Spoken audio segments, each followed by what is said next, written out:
buenas tardes. Gracias por estar con nosotros una vez más en esta programación en español del Canal 17. Les saluda Pedro Corso, periodista de Radio Martí. Los temas que vamos a abordar hoy son diversos. Estoy seguro que no vamos a tener tiempo para tratarlos en la medida, en la dimensión que tanto mi invitado, que es una persona muy especial, como quizás ustedes y por supuesto yo, quisiéramos compartir. Tengo de invitado hoy a Andrés Hernández Allende, periodista del Nuevo Herald, un hombre que tiene la posibilidad de tener un nivel de información por encima de lo común. ¿Por qué? Porque tiene acceso a diferentes medios, a diferentes maneras de expresión y también acceso a numerosos analistas. Por eso vamos a tratar con él dos o tres temas, pero antes que tratar eso, quiero felicitar a Andrés por su último libro. Andrés, felicidades. Gracias, Pedro. Es un placer estar aquí y te agradezco tu invitación. No, es un deber porque el tema que vamos a tratar hoy creo que solo lo podría abordar contigo, o eres una de las pocas personas con las cuales lo podría abordar, pero decía que te quería felicitar por tu última novela, El Ocaso. Gracias. ¿De qué se trata El Ocaso? El Ocaso es una novela que trata sobre, básicamente, un detective privado de Miami que investiga el asesinato de la amante de un magnate y sin quererlo abre una caja de Pandora de corrupción en Miami. Bueno, eso no es muy nuevo. No. Y el Nuevo Herald tiene esa práctica porque en muchas ocasiones destapa ollas bien tapadas de corrupción en esta ciudad. Sí, así es. Bueno, este año que pasó vimos el escándalo de corrupción en dos alcaldías. Que en uno de los casos de Subaru ya fue a juicio, hubo sentencia, y el otro, el de Miami Lakes, está todavía en proceso. Pero sí, ha habido casos de corrupción aquí en Miami y la novela que escribí refleja eso en parte. No estos casos en particular, pero sí refleja un ambiente de corrupción que hay en la ciudad y que no es ni siquiera de ahora, que siempre lo ha habido. Recordemos que Al Capone tenía una residencia aquí en Miami. Sí, y recordemos que no es solo una tradición de algunos políticos de origen cubano, es también una tradición de muchos políticos de origen estadounidense que aquí practicaron la corrupción. No, para nada, no tiene nada que ver con ninguna etnia ni ninguna nacionalidad. Es un problema que algunas personas caen en eso porque están predispuestos a caer en eso. Y por eso tenemos que caer en el tema del día de hoy que tenía preparado para ti. ¿En qué medida los medios están perjudicando a las generaciones emergentes? ¿En qué medida los medios impulsando lo que pudiéramos llamar héroes negativos, promoviendo héroes negativos, están dañando a la juventud y a la niñez? Y por supuesto después a los adultos. Bueno, hay un fenómeno que está pasando y que viene desde muy atrás, no es ni siquiera nuevo. Y es el que se puede percibir cierta, digamos, admiración ante la gente que se enriquece usando medios ilícitos. Este es el caso, por ejemplo, de Chapo Guzmán, recién capturado en México después de largos años de estar fugitivo pero viviendo en grande. Es uno de los hombres más ricos del mundo según la revista Forbes.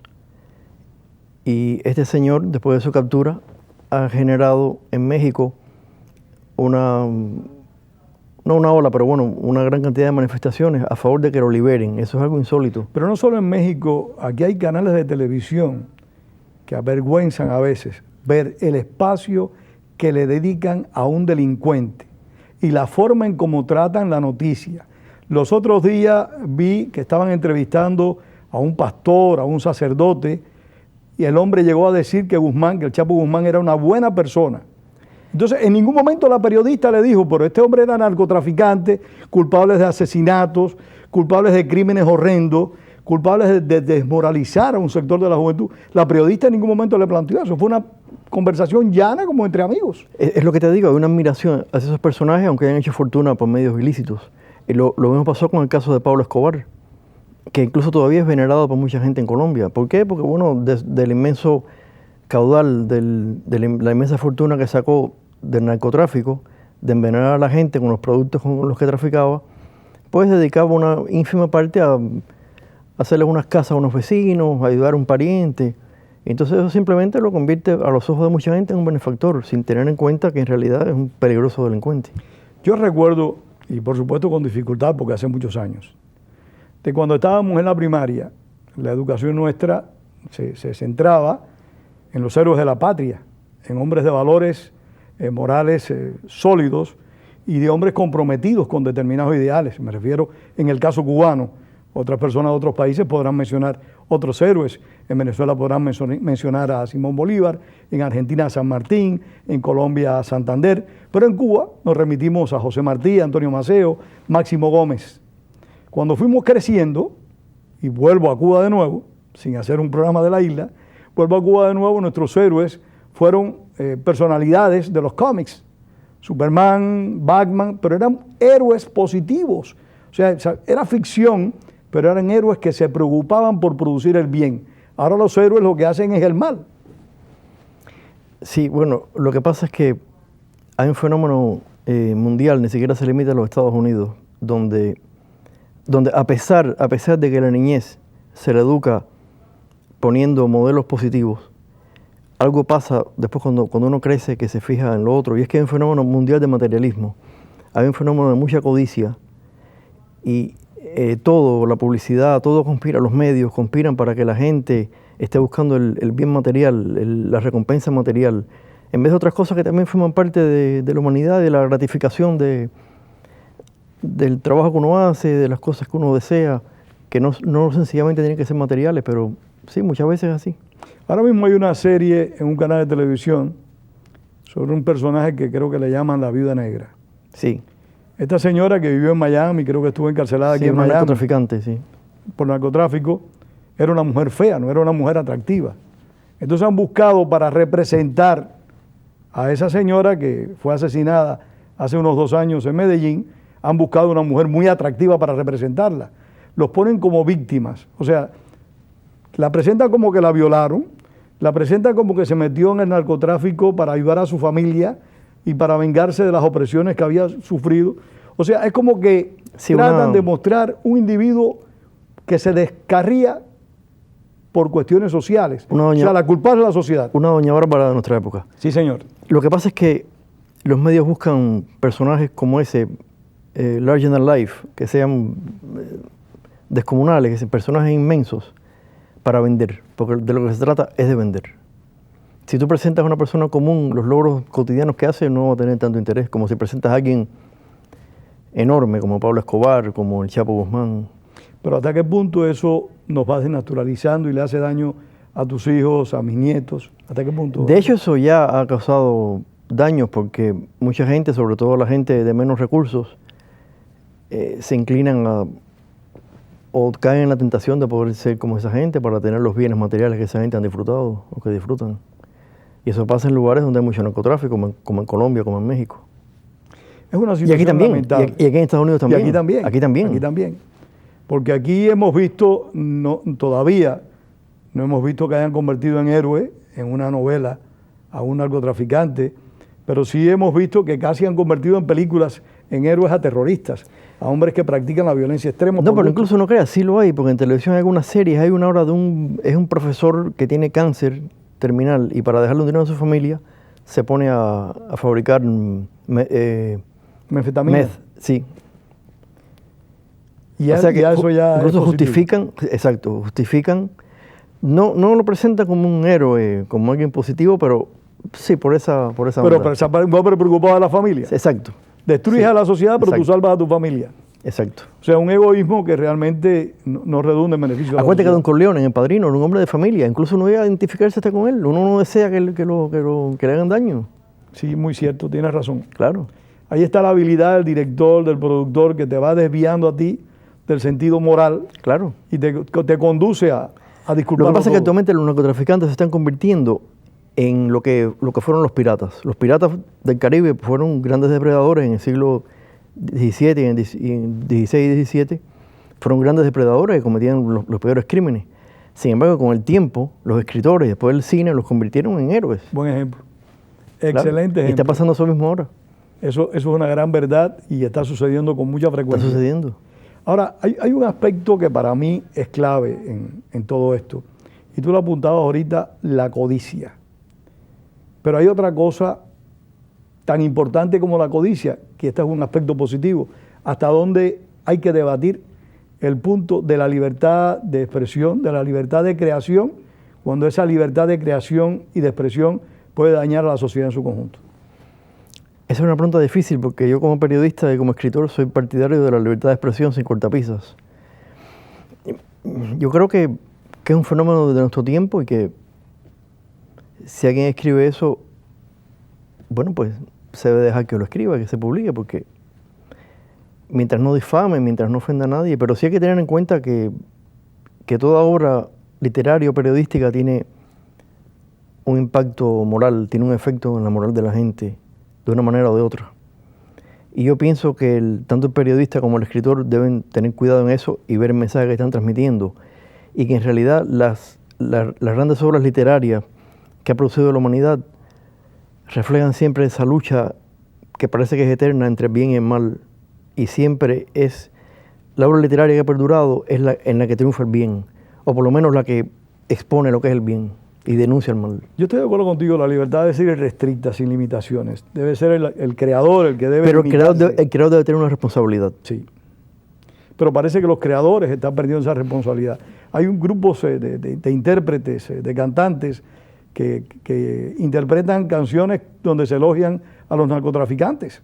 Sí. Le sacan himnos a los narcotraficantes. Sí, corridos de narcotraficantes. Y también aquí en Estados Unidos están muchas canciones de rap que son loas a gente que vive al margen de la ley. Yo creo que eso, si no es justo que se ponga una censura, una limitación, ni tú ni yo estamos en esa posición, pero sí sería justo que a quien competa se disponga a una campaña de responsabilizarse y de responsabilizar a los creadores por lo que están haciendo. Bueno, hace muchos años Hollywood tenía un código no escrito que era que el crimen no paga. Entonces, en las películas que ellos hacían de gángsters, por ejemplo, siempre al final el gángster pagaba. Ya no está pagando el gángster.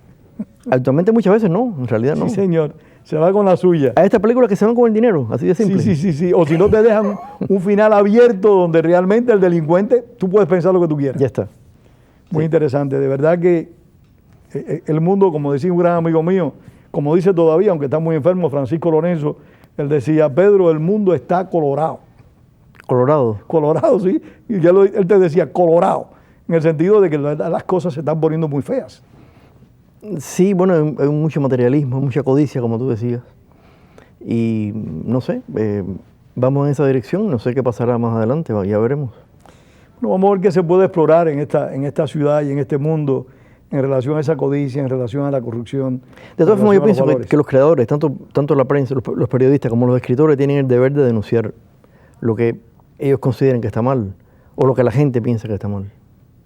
Sí, hay que promover eso también. Hay que promover el sentido de la justicia, de la equidad. Exacto. Hay que promover los valores positivos. Exacto. Y no solo estar siempre promoviendo lo el malo. Afán de lucro. No, hay que promover valores positivos. Yo recuerdo recientemente, porque también hacen esas cosas porque captan la atención del público. Claro, venden, como tú bien decías. decías. Claro.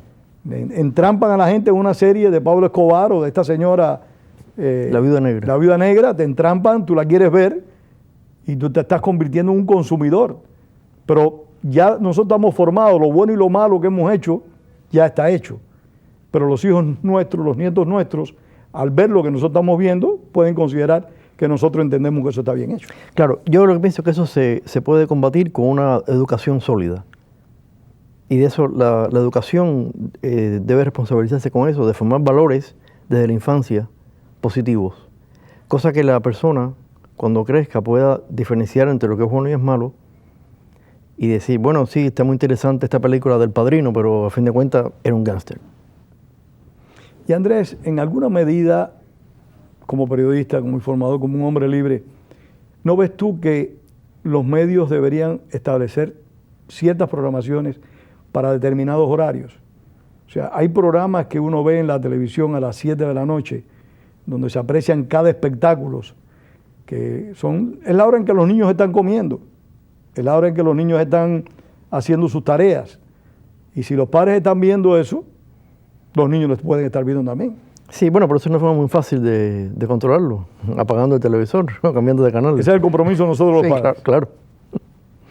Ese sí que lo tenemos que asumir nosotros. Claro. Se supone que a cierta hora no se transmiten cierto tipo de programas, sobre todo de contenido erótico, por ejemplo. Pero eso ya se ha ido eliminando. Se ha ido eliminando poco a poco. Todavía se mantiene un poco, pero sobre todo en la televisión, pero más o menos se deslizan algunas cosas todavía a la hora de más audiencia. Yo te digo, pero los padres tienen que estar vigilantes. A veces yo he visto un programa a las 7 de la noche que espanta.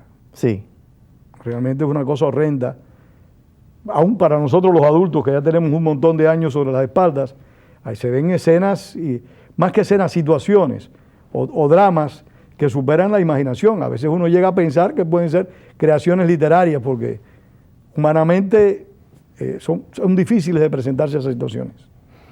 Sí, es así, pero bueno, ya te digo, hay que estar alerta, los padres tienen que estar alertas. Es la responsabilidad de los padres. Sí, sí, completamente. Andrés, cambiando de tema, porque ya quería abordar esto contigo, porque tenía esa inquietud desde hacía muchos días, y te repito en particular, desde que empecé a ver la cobertura tan extensa a un delincuente, como es el señor el Chapo Guzmán, un delincuente reincidente que se ha hecho multimillonario a costa de la sangre y de la salud y de la vida de muchas personas. Quiero abordar también otra situación contigo, y es la situación de los medios de información. Hemos visto dos crisis recientes de carácter internacional. Lo que está padeciendo Venezuela, lo que padeció en su momento y que parece que va a ser un drama en 2 actos, Ucrania, con este conflicto que se está presentando con Rusia y en particular con el presidente Vladimir Putin. En cierta medida, cuando la primavera árabe apreciamos la importancia de los medios electrónicos. Cuando las elecciones de Irán también lo apreciamos, pero ahora en este momento parece que con un mayor desarrollo estamos apreciando más todavía la importancia de esos medios. El papel se quedará en el pasado, en el gusto nuestro, o el papel siempre tendrá su lugar. El papel. El periódico. El periódico. Bueno, actualmente no hay medio que sobreviva si no tiene versión digital. El papel se va a mantener todavía un buen tiempo, sobre todo en los países donde la penetración de Internet no es tan grande como aquí en Estados Unidos o en otros países desarrollados. Pero eventualmente, mira, no sé qué te diga, puede desaparecer, porque las nuevas generaciones están más acostumbradas al medio digital, a la información que reciben instantáneamente. Ya incluso los periódicos, en papel, cuando se publican las noticias al día siguiente, ya esa noticia, ya mucha gente la sabe del día anterior. Incluso las versiones digitales de los periódicos, la noticia que en el periódico sale al día siguiente, ya nosotros la tenemos el día anterior en internet.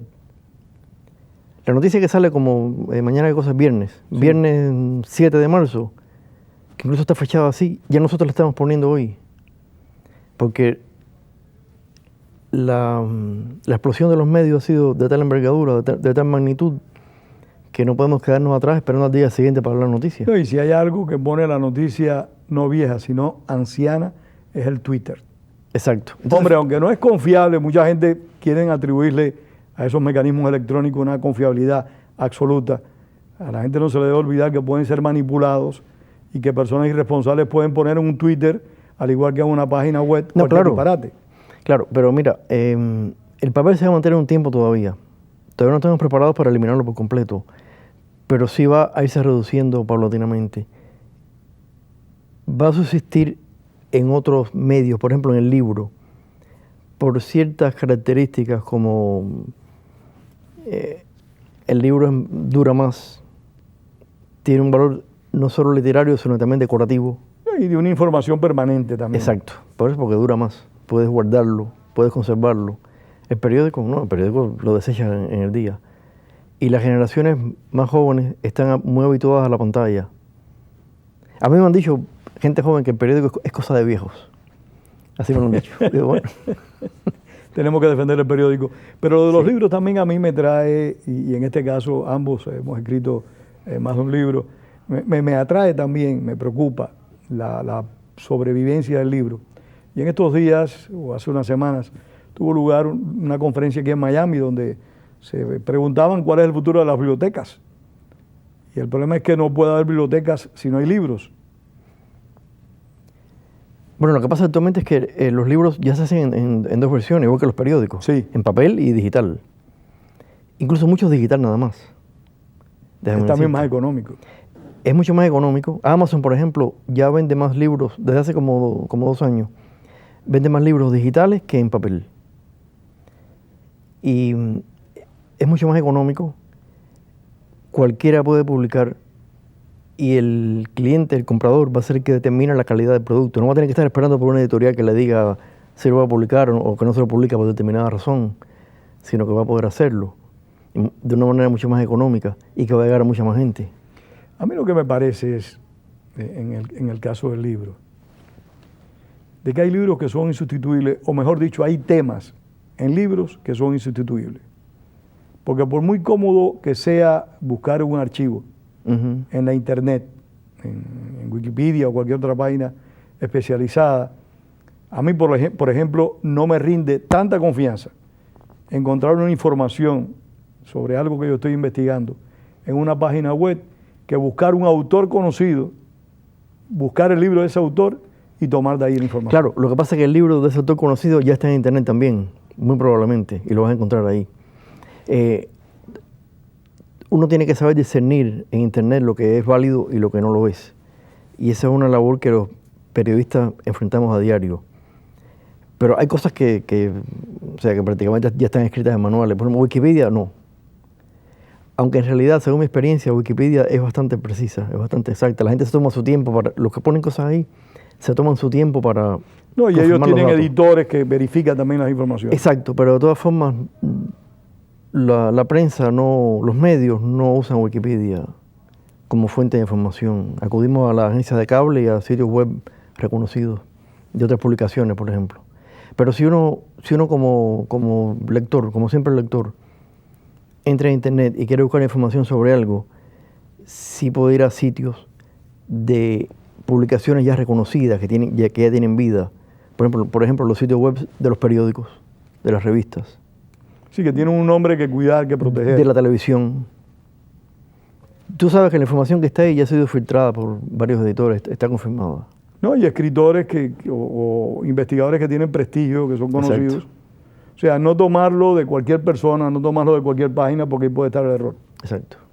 Andrés, ¿y si los periódicos están sujetos a sufrir un cambio, una evolución, a desaparecer más tarde que temprano para nuestro gusto? ¿Qué podría ocurrir con las agencias de prensa? No, pero el periódico no va a desaparecer. Pues quizás desaparezca un formato que es el papel, pero no el periódico. No, me expresé mal, el formato de papel. Ajá. ¿Qué pasará con las agencias? ¿Con las agencias de prensa seguirán prestando el mismo tipo de servicio o tendrán ellos que reinventarse también? Sí, porque en realidad los periódicos para muchas informaciones, por ejemplo las informaciones internacionales y muchas nacionales también, se nutren de las agencias de prensa. Por eso. Así que sí, los seguirán enviando su información. Sí. Tendrán que reinventarse, tendrán que hacer su trabajo. No, pero siguen enviando su información, nosotros la tomamos y la ponemos en el medio que tengamos en ese momento, ya sea papel o ya sea digital. Bueno, digital va a ser, desde luego. Eso es lo que me refería, que aparte de ser digital, me imagino yo que va a demandar más imágenes, porque algo sí tiene la información que uno ve en la pantalla, y es que es más amena.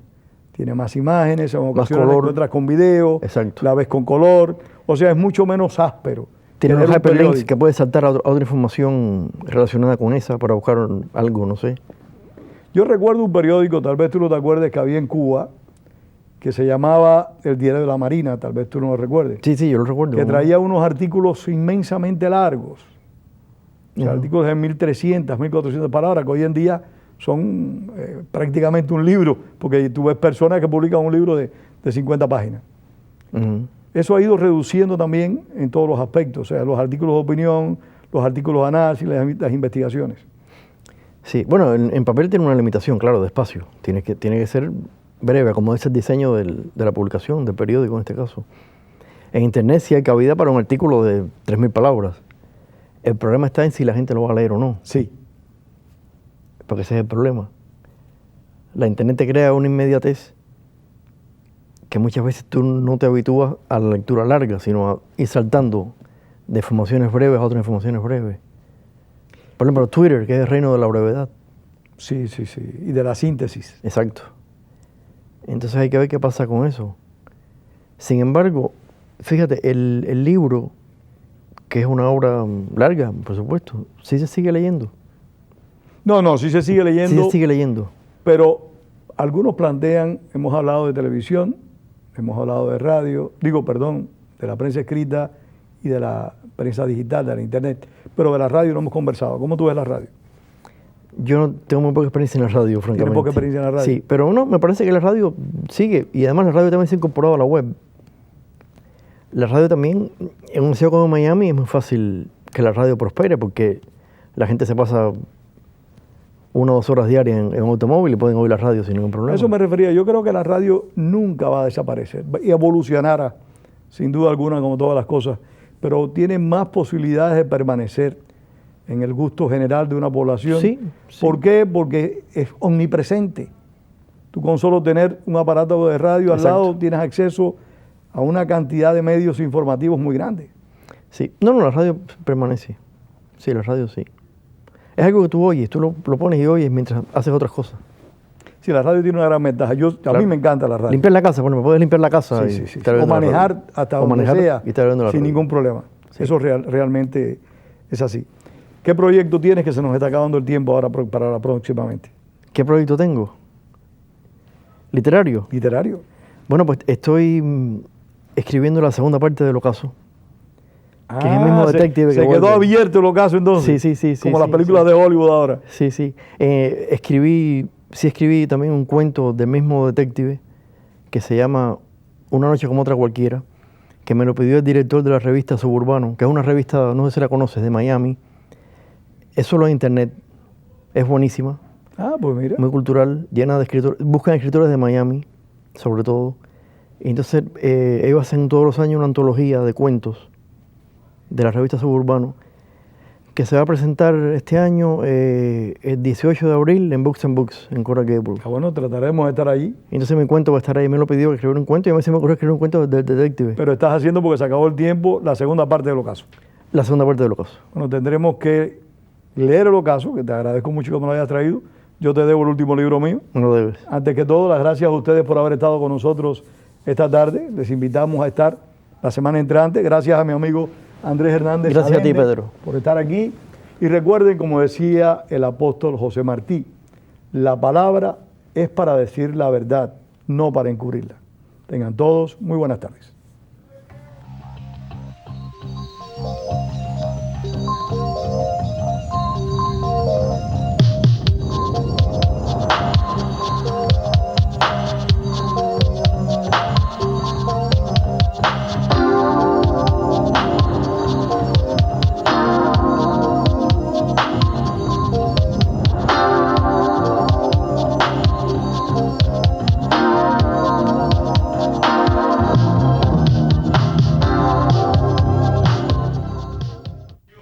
Hola, habla su amigo Pedro Corso. Cada semana usted disfruta de la programación en español en su canal 17. Esto no sería posible si no es por la ayuda financiera que usted le da a este canal 17.